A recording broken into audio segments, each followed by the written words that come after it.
Hello guys, I hope you like my videos. If you like my videos please like share and subscribe our channel. आज हम लोग BCom pass, BCom honours, corporate accounting का part 2 amalgamation chapter का start करने जा रहे हैं आपके साथ। इसमें बहुत ही इंपॉर्टेंट एडजस्टमेंट जो कि है परचेज कंसीडरेशन कैसे कैलकुलेट करते हैं, वो हम आज आपको दिखाएंगे किन मेथड से कैलकुलेशन करा जाता है। अगर आपने परचेज कंसीडरेशन समझ लिया कैसे कैलकुलेट होता है तो आप समझ जाना अमेलगमेशन का 40% काम तो आपका हो ही गया, क्योंकि सबसे ज्यादा एंट्रीज जो है फिल करी जाती हैं वो है परचेज कंसीडरेशन से। यानी अगर आपका परचेज कंसीडरेशन गलत आया है तो आप समझ लीजिए कि आपका क्वेश्चन गलत हो गया 100%, राइट। तो बहुत हद तक जरूरी है कि आप इस एडजस्टमेंट को ध्यान से समझिए। जैसे आपको याद होगा कि अगर आप एनपीओ चैप्टर जब आप करते थे तो सब्सक्रिप्शन बहुत जरूरी चीज है। It's like that, purchase consideration समझना बहुत जरूरी है। परचेज कंसीडरेशन का मतलब क्या होता है, पहले ये समझ लेते हैं। पहले भी हमने आपको बताया है पार्ट 1 में। वेंडर कंपनी जो अपना बिजनेस बेच रही होती है और वेंडी कंपनी जो उसका बिजनेस खरीद रही होती है, तो जो बिजनेस खरीदेगी उसको पेमेंट करनी पड़ती है, और जो पेमेंट परचेज के बदले में दी जाती है उसको क्या बोला जाता है, परचेज कंसीडरेशन। तो जो परचेज कंसीडरेशन है, सबसे पहली बात इसे याद रख लीजिएगा, वेंडर कंपनी के इक्विटी और प्रेफरेंस को जो पेमेंट दी जा रही है सिर्फ वो ही परचेज कंसीडरेशन होती है। दैट्स इट, क्योंकि वो ऑनर होते हैं कंपनी को, उनको जो मिल रहा है वो परचेज कंसीडरेशन। बाकी सबको जो वो लाइबिलिटी का पे ऑफ होगा, वो एक अलग चीज है। डिबेंचर को पे करा, क्रेडिटर को पे करा, तो वो एक्सटर्नल लाइबिलिटी आप उनको पे ऑफ कर रहे हो। लेकिन आप इक्विटी को कुछ दे रहे हो या प्रेफरेंस को कुछ दे रहे हो, तो ये मान के चला जाएगा कि आप जो है वो उनको बिजनेस परचेज के बदले में पेमेंट प्रोवाइड कर रहे हो। तो जो ये परचेज कंसीडरेशन है, इसको निकालने के मेथड्स क्या हैं? बुक्स में अगर आप बात करो तो 4 हैं, बट हम इन 3 के बेसिस पर ही पूरा सब कुछ सॉल्व कर लेते हैं। पहला है लमसम पेमेंट मेथड, जिसका कोई खास यूज नहीं है क्योंकि लमसम बहुत ही रेयर होगा क्वेश्चन में आपको गिवन हो। लमसम का मतलब है क्वेश्चन में आपको परचेज कंसीडरेशन पहले से ही दे रखी होगी कि ना, जो वेंडर कंपनी है उसको 50 लाख रुपए मिले वेंडी कंपनी से। कुछ सॉल्व करने का सवाल ही नहीं उठता, वो तो सॉल्व होकर ही आ गया आपके पास। तो वहां तो सीधा साधा क्वेश्चन होगा आपके पास, परचेज कंसीडरेशन आपको गिवन है, आगे क्वेश्चन स्टार्ट कर दीजिए। मेन जो आपके पास है वो है नेट एसेट मेथड और नेट पेमेंट मेथड। इसमें भी सबसे पहले आप क्वेश्चन में देखेंगे क्या नेट पेमेंट मेथड गिवन है, यानी कि गिवन है कि इक्विटी को क्या दिया, प्रेफरेंस को क्या दिया। अगर तो ये गिवन है तो उसका टोटल करके नेट पेमेंट मेथड से ही परचेज कंसीडरेशन निकल आता है। लेकिन अगर आपको ये नहीं दे रखा कि इक्विटी को क्या दिया, प्रेफरेंस को क्या दिया, तब आपको किस मेथड के लिए जाना पड़ता है, नेट एसेट मेथड के लिए। Is it okay? बहुत ही सिंपल मेथड है और ये पहले भी आप जानते हैं। किसी का भी आप बिजनेस खरीदते हैं, ठीक है, तो आप कैसे उसको पेमेंट करेंगे, कितनी पेमेंट करेंगे? फॉर एग्जाम्पल अगर मैंने किसी का बिजनेस खरीदा तो मैंने कहा देखिए आपकी 50 लाख की एसेट्स है, 10 लाख की करीब करीब की आपकी लाइबिलिटी है, तो ये दोनों मैं टेक ओवर कर रही हूँ। तो 50 की एसेट्स है, 10 लाख की लाइबिलिटी है, तो मैं आपको कितना पे करूं, 40 लाख रुपए। तो सिंपल सा फॉर्मूला है assets minus liabilities net asset, उससे क्या निकल जाएगी, परचेज कंसीडरेशन। तो यही लिखा है हमने नेट एसेट मेथड में, ऑल एसेट टेकन, जितनी भी एसेट्स और जिस वैल्यू पर वेंडी कंपनी ने खरीदी है, वेंडी मींस बायर कंपनी ने, उसने कहा मैंने बिल्डिंग 2 लाख में ली है, ये इतने में लिया है, तो उतनी ही वैल्यू लगाकर वो पेमेंट करेगा। तो जो एसेट्स उसने ली हैं, एग्रीड वैल्यू, एक्सेप्ट या फिक्टिशियस एसेट नहीं आती है। फिक्टिशियस एसेट क्या होती है, जिनकी कोई सेल वैल्यू नहीं होती लेकिन ये बैलेंस शीट में पड़ी हुई होती है। जैसे प्रिमिलरी एक्सपेंसेस रिटर्न ऑफ, क्या होता है प्रिमिलरी एक्सपेंसेस रिटर्न ऑफ?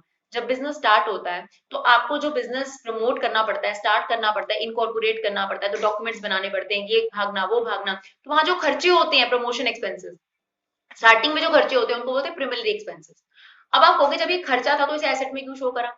कोई भी ऐसा खर्चा जिसका बेनिफिट बिजनेस को लंबे समय तक मिलता है उसे वो एसेट बना लेती है। ऐसे तो फर्नीचर खरीदना भी एक्सपेंस ही है, मशीन खरीदना भी एक्सपेंस ही है, तो आपने बैलेंस शीट में क्यों शो कर रखा है?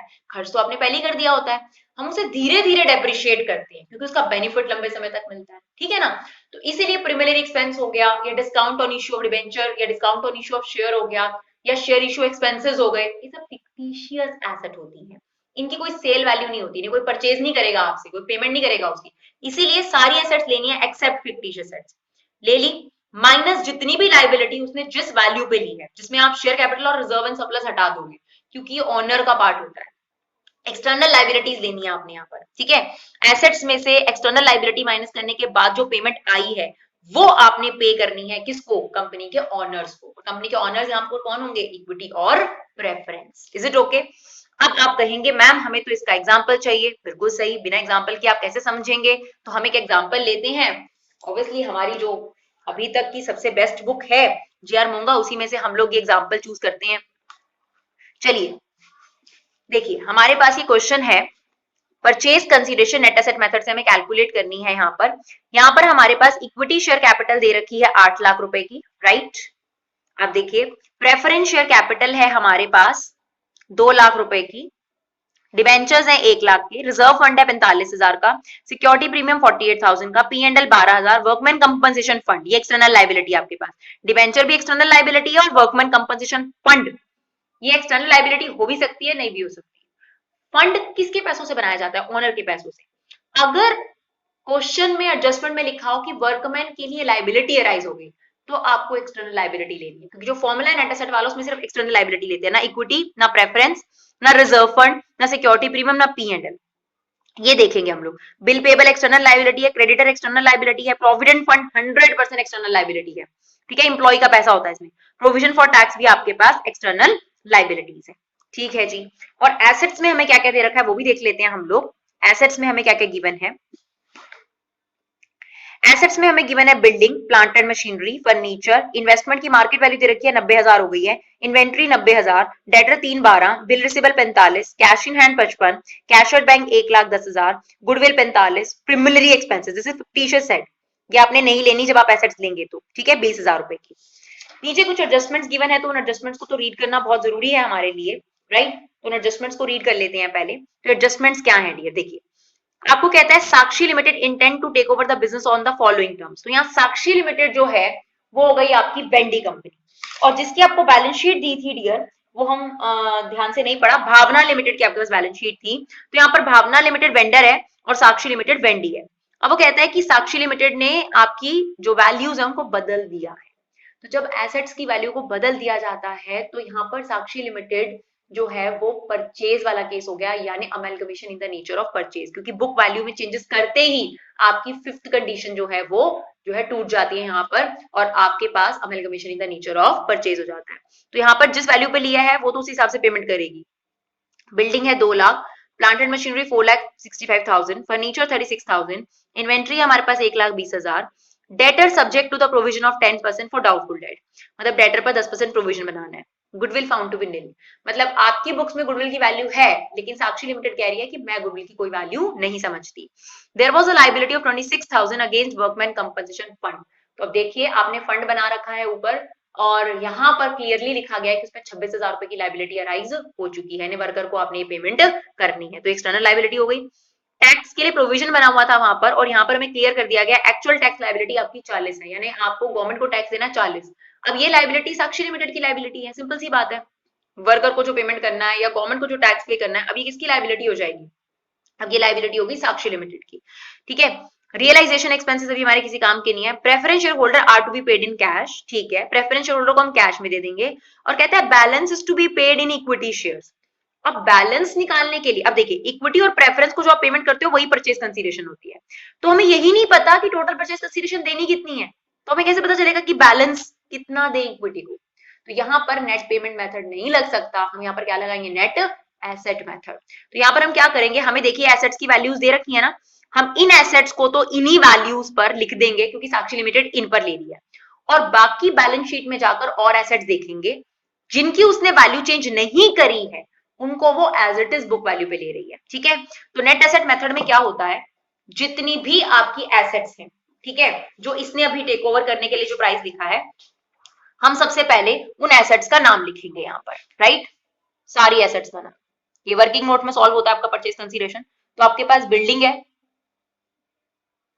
ठीक है, और बिल्डिंग कितने में लिया उसने? 2 लाख साक्षी लिमिटेड ने। प्लांट एंड मशीनरी उसने 4,65,000 में लिया, जो एडजस्टमेंट में प्राइस लिखा हुआ, राइट, जितने पर वो ले रही है।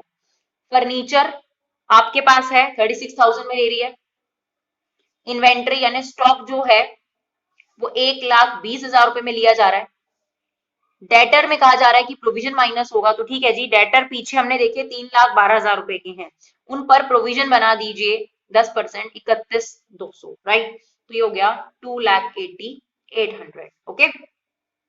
उसके बाद आपके पास गुडविल को उन्होंने बोला है निल है, और एसेट्स कौन सी हैं इसके लिए आप फिर से वापस क्वेश्चन में जाइए और देखिए इन्होंने कौन कौन सी एसेट्स की वैल्यू आपको दी है। तो देखिए बिल्डिंग की दी है, तो बिल्डिंग ले ली हमने, प्लांट एंड मशीनरी ले लिया, फर्नीचर, इन्वेस्टमेंट की जो मार्केट वैल्यू है वो उस पर लेगा, ठीक है। इन्वेंट्री हम ले चुके हैं, डेटर हम ले चुके हैं, एक बिल रिसीवेबल भी लेना है, कैश इन हैंड और कैश एट बैंक भी। गुडविल की वैल्यू उसने मना करी है, नील लेनी है मुझे, और प्रिमिनरी एक्सपेंसेस तो लेने ही नहीं होते आपके पास। तो अब हम इन्वेस्टमेंट ले लेते हैं एक तो 90,000 पर, और एक हमारे पास बिल रिसीवेबल है। इसके अंदर बिल रिसीवेबल है हमारे पास 45,000 रुपए का। कैश इन हैंड है हमारे पास 55,000 रुपए का, और कैश एट बैंक है हमारे पास 1,11,000 रुपए का। तो ये टोटल एसेट्स अब आप कर लीजिए, कितने की टोटल एसेट्स हमारे पास हो रहे हैं। तो इसे टोटल कर लेते हैं फटाफट से। 2 लाख रुपए की बिल्डिंग जो हमने एडजस्टमेंट से पिक करी, 4,65,000 एडजस्टमेंट से पिक करी, फर्नीचर एडजस्टमेंट से 1,20,000, स्टॉक एडजस्टमेंट से 288,100, ये भी हमारा एडजस्टमेंट बताया था। इन्वेस्टमेंट हमने फिर वहां से जाकर देखी, क्योंकि जिन वैल्यूज के बारे में वो आपको नहीं बताएगा वो उसने एडजस्ट नहीं करी है, उनको वो एज इट इज पिक करता है, राइट। तो ये आपके पास क्या बन रहा है, तो ये टोटल पेमेंट हमारे पास बन गई 40, ठीक है। अब हमें इसमें से लेस करनी है एक्सटर्नल लाइबिलिटीज, ठीक है। तो सबसे पहले एडजस्टमेंट में आपको याद है कि वर्कमैन कंपनसेशन लाइबिलिटी दिया उसने, पहले तो वो ले लो 26,000 रुपए की, और एक उसने टैक्स लाइबिलिटी बोली थी वो ले लो जो कि 40,000 रुपए की है, वो पक्की पक्की अब आपको पे करनी पड़ेगी। अब आप जाइए बैलेंस शीट में, तो आपके पास डिबेंचर 100% आपकी लाइबिलिटी होता है, एक्सटर्नल लाइबिलिटी होता है, वो ले लो 1,00,000 रुपए का, ठीक है। डिबेंचर ले लिया, उसके बाद प्रोविडेंट फंड 100% आपके पास लाइबिलिटी है 1,10,000 रुपए की। क्रेडिटर्स आपके पास लाइबिलिटी है 2,25,000 रुपए, और बिल पेबल आपके पास लाइबिलिटी है 35,000 रुपए। Is it okay? अब आप इसका टोटल कर लीजिए।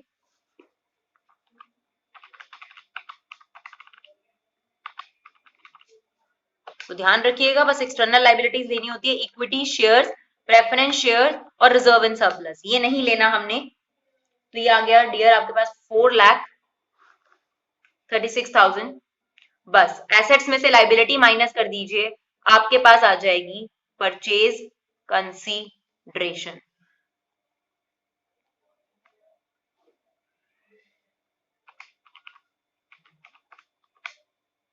तो ये हमारे पास आ गया 8,66,800, right. This is what your purchase consideration. इसके लिए उन्होंने हमें एक और चीज बताई कि प्रेफरेंस शेयर वालों को तो आप कैश दे रहे हो, तो प्रेफरेंस शेयर कैपिटल है डियर हमारे पास 2 लाख, इसका मतलब उन्हें 2 लाख तो कैश दे देंगे, और उसने कहा था जो बैलेंस है वो आप इक्विटी को दे रहे हो, इसका मतलब 6,66,800 ये हम दे रहे हैं इक्विटी शेयर को उसकी परचेज कंसीडरेशन की पेमेंट। तो this is what your net asset method. एक और मेथड फटाफट डिस्कस करते हैं, नेट पेमेंट मेथड, जो थोड़ा सा समझने में आपको ध्यान देना पड़ेगा। चलिए बढ़ते हैं नेट पेमेंट मेथड की तरफ। ये रहा आपके पास नेट पेमेंट मेथड। इसमें क्या होता है डियर, जितना भी पेमेंट आपने इक्विटी को दिया है, चाहे इक्विटी शेयर दिए हैं या कैश दिया है, जो भी, और जितना भी आपने प्रेफरेंस को दिया है, कैश शेयर जो भी दिया है, वो सारा आपने टोटल करना है, बाकी किसी का भी नहीं। ध्यान रखिएगा, सिर्फ इक्विटी और प्रेफरेंस को जो पेमेंट करी है वो टोटल करना है, और आपको पता चल जाएगा कि परचेज कंसीडरेशन वेंडी कंपनी की तरफ से कितना आया है वेंडर कंपनी। अब इसको भी समझने के लिए हमें क्या लेना पड़ेगा, एक एग्जाम्पल। तो देखते हैं फटाफट से एक एग्जाम्पल जिससे हमें क्लियर हो जाए। ये एक एग्जाम्पल से क्लियर नहीं होता, इसके लिए हमें और एग्जाम्पल लेने पड़ते हैं। तो देखिए समझिएगा। Rajnikantha Limited is absorbed by Vasundhara Limited. The consideration being the takeover of liability, the payment and the cost of observation as a cost of absorption as a part of purchase consideration not exceeding 20,000. Actual cost 17,000. अभी कहीं पर भी हमें purchase consideration की बात नहीं बताई गई है, ये सिर्फ ये बताया गया है कि उनके बिजनेस को खरीदने के लिए 20,000 से ज्यादा खर्चा नहीं होना चाहिए, 17,000 खर्च हुआ है। The payment of debenture of ₹1 lakh at a premium of 10%। तो डिबेंचर की पेमेंट भी हमें नहीं लेनी अभी फिलहाल के लिए, आप उनकी पेमेंट 9% डिबेंचर इशू करके कर रहे हैं वेंडी कंपनी। अब आपके काम की बात शुरू होती है, तो ध्यान से सुनिएगा, जो पेमेंट हमें इक्विटी और प्रेफरेंस को देनी है वही हमारे काम की है। द पेमेंट ऑफ ₹16 पर share in cash and allotment of 1 14% preference share, थोड़ी देर के लिए 14 छोड़ दीजिए, allotment of 1 preference shares of ₹10 each and 6 equity shares of ₹10 each for every 4 share in रजनीगंधा लिमिटेड। दोबारा से पढ़िए, ₹16 पर share cash, allotment of 1 preference share and 6 equity share for every 4 share in रजनीगंधा लिमिटेड। यानी जितना भी आप अब इक्विटी और प्रेफरेंस को पे करोगे, यहाँ पर प्रेफरेंस नहीं है डियर, यहाँ पर सिर्फ इक्विटी है, तो जितना भी इक्विटी को मिल रहा है वो सारा का सारा आपके पास परचेज कंसीडरेशन है। अब इस लाइन को देखिए, कॉन्टिन्यूटी में चल रही है एंड, इसमें कहा गया जो कंपनी एब्जॉर्ब हो रही है, यानी जो कंपनी बंद हो रही है, वेंडर कंपनी, उसके हर 4 शेयर के बदले में एक तो आप एक प्रेफरेंस शेयर दोगे, हर 4 शेयर के बदले में 6 इक्विटी शेयर दोगे, और पर शेयर आप ₹16 कैश दोगे। समझे बात को? तो ये तीनों की तीनों चीजें वहां के इक्विटी को दी जा रही है, और क्वेश्चन में मेंशन है कि इस वेंडर कंपनी के 2 लाख इक्विटी शेयर्स हैं और हमें परचेज कंसीडरेशन निकालनी है। तो ध्यान से समझिएगा, आप देखिए, सबसे पहले तो उनको कैश मिल रहा है, एक शेयर पर ₹16, तो 2 लाख शेयर्स पर कितना, 32 लाख। ठीक है जी। और क्या हुआ है, उनको इक्विटी शेयर्स भी दिए जा रहे हैं, यानी इक्विटी शेयर कैपिटल और प्रेफरेंस शेयर कैपिटल, ये निकालते हैं हम लोग। इन्होंने कहा कि 4 के बदले में एक इक्विटी, राइट, तो फिर एक के बदले में कितनी, 1/4, 4 शेयर के बदले में एक इक्विटी प्रेफरेंस, सॉरी, एक के बदले में कितने प्रेफरेंस, 1/4, तो फिर 2 लाख के बराबर में कितने प्रेफरेंस शेयर्स, इससे हमने क्या कर दिया, इसको डिवाइड, तो कितने शेयर्स आ जाएंगे डियर, 50,000 शेयर्स। तो 50,000 प्रेफरेंस शेयर है, ये तो शेयर्स है ना, एक शेयर की वैल्यू है 10, तो 5 लाख रुपए आप उनको और दे रहे हो। इसके अलावा आपने क्या बोला, 4 इक्विटी के बदले में 6 इक्विटी, तो एक इक्विटी के बदले में कितनी, 6/4, तो फिर 2 लाख इक्विटी के बदले में कितनी इक्विटी मिलेंगी आप, ये अब हमें क्या करना है, इसके अंदर निकालना है, तो कितना आ जाएगा, 3 लाख। तो इसका मतलब 3 लाख शेयर्स जो हैं वो इक्विटी के भी दिए जा रहे हैं 10, तो ये हो गया आपके पास 30 लाख रुपए। तो ये टोटल मिलाकर डियर आपके पास आ गई purchase consideration, that is 67 lakh rupees. Is it okay? समझ में आया आपको? क्या लिखा था, पर शेयर ₹16, तो एक शेयर को ₹16, तो 2 लाख शेयर्स को कितना, 32 लाख। फिर लिखा था 4 इक्विटी के बदले में एक प्रेफरेंस, तो एक के बदले में कितनी, 1/4, तो 2 लाख शेयर्स के बदले में कितनी, यूनिटरी मेथड है ना, आपके पास 50,000 शेयर आ गए और एक शेयर 10 का था, 5 लाख रुपए ये देंगे हम उनको। फिर बोला था 4 इक्विटी के बदले में 6 इक्विटी, तो 4 के बदले में 6, तो एक के बदले में 6/4, तो 2 लाख इक्विटी शेयर्स के बदले में कितने हो गए, 3 लाख शेयर्स आ गए आपके पास, इनटू में 10, ये आपके पास टोटल परचेज कंसीडरेशन आ गई बाय नेट पेमेंट मेथड। एक और एग्जांपल लेते हैं, क्योंकि अभी हमें हल्का हल्का समझ में आया है, वैसे तो हम क्वेश्चन में भी देखेंगे तो बहुत हद तक नेट पेमेंट मेथड ही देखने को मिलता है, फिर हम कोशिश कर रहे हैं कि आपको अच्छे से समझ में आ जाए, अभी भी बिना क्वेश्चन पहले स्टार्ट करे हुए। अगर आप ध्यान से देखेंगे वीडियो को तो आपको समझ में आएगा, रिवाइंड करिए 1-2 बार तो आपको बात समझ में आ जाएगी। तो चलिए एक और देखते हैं example. X company limited agreed to take over the business of Y limited, the consideration being the assumption of trade liability ₹50,000, the payment of cost of liquidation, ये भी आपके किसी काम के नहीं है क्योंकि ये आपके बिजनेस बंद करने के खर्चे बता रहा है, the redemption of B's debenture of ₹2 lakh at a premium of 10%, the discharge of A debenture 4 lakh at a premium of 8% by issue of 10% debentures in the X company limited। देखिए ये सारी पेमेंट आप outsider को कर रहे हो, तो ये अभी हमारे किसी काम की नहीं है, हमें कहाँ फोकस करना है, परचेज कंसीडरेशन पर। तो जहां ये लिखा होगा कि इक्विटी को आपने ये दिया या प्रेफरेंस को ये दिया, वो हमारे काम की बात होगी। तो देखिए आगे कहता है, the payment of ₹10 per share in cash, आ गया ना, and the exchange of 2 fully paid up ₹10 share in the X limited at a market price of 15 per share for every share in Y limited. आपने देखा question में X limited agree to take over the business of Y limited, यानी Y limited यहाँ बंद हो रही है और X लिमिटेड उसे टेक ओवर कर रही है, राइट। तो ये कह रहा है कि हर एक शेयर Y लिमिटेड के, हर एक शेयर देख रहे हैं, for every share in Y limited, एक तो उनको 2 इक्विटी शेयर्स मिल जाएंगे और ₹10 का कैश भी मिलेगा, ये लिखा हुआ है, the payment of 10 per share in cash an exchange of 2 fully paid up share, जो कि 15 रुपए में बेचेंगे every 1 share in Y limited, और जो वेंडर कंपनी है उसमें शेयर है 20,000। ओके, अब ध्यान से सुनिए, एक तो इसने लिखा है 10 रुपए पर शेयर कैश, और लिखा है एक शेयर के बदले में 2 शेयर मिलेंगे, और उसका मार्केट प्राइस 15 रुपए है। तो अगर आपको मार्केट प्राइस दिया है तो इसका मतलब आपको इशू भी मार्केट प्राइस पे करा जाएगा। इसके अलावा कुछ नहीं लिखा, और सीधा सा लिखा हुआ है कि वेंडर कंपनी के पास 20,000 शेयर्स हैं, कुछ नहीं लिखा इक्विटी है प्रेफरेंस है, तो लेट अस अज्यूम इक्विटी है आपके पास। तो पर शेयर अगर 20 रुपए मिलेंगे, 10 रुपए मिलेंगे, तो 20,000 शेयर इंटू 10 कितने रुपए कैश हो गया? एक तो 2 लाख रुपए कैश हो गया। एक शेयर के बदले में 2 शेयर मिलेंगे, तो फिर 20,000 शेयर के बदले में कितने मिलेंगे? डबल ना, तो 40,000 शेयर मिलेंगे सर। और एक शेयर का मार्केट प्राइस 15 है, तो आपके पास यहाँ पर कितना हो गया? 40,000 शेयर होगा, ये हो गया टोटल 6 लाख रुपीज। तो आपके पास परचेज कंसीडरेशन निकल कर आ गई 8 लाख रुपीज। तो इसे ही लास्ट वाला मेथड बोलते हैं, स्वैप मेथड, जिसमें हम ये शेयर्स के बदले में नंबर ऑफ शेयर्स। बस स्टेटमेंट को समझना जरूरी है, और ऐसा नहीं है कि ये कंसेप्ट हम दोबारा नहीं कराने वाले, क्वेश्चंस करेंगे तो उसमें कंसेप्ट फिर से आएगा, बट फिर भी कोशिश करिए कि ये आपको यहाँ पर काफी हद तक समझ में आ जाए। अगर नहीं समझ में आया, दोबारा से वीडियो को देखिए, जरूर समझ में आएगा। 2 बार देखेंगे, अपने आप ये चीज आपको समझ में आने लग जाएगी। आई होप आपको इस वीडियो से जरूर मदद मिली हो। अगर आपको ये बेनिफिशियल लगी हो तो प्लीज इसे ज्यादा से ज्यादा शेयर कीजिए और हमें सपोर्ट कीजिए। Thank you so much guys for your love and support. Keep supporting your classes.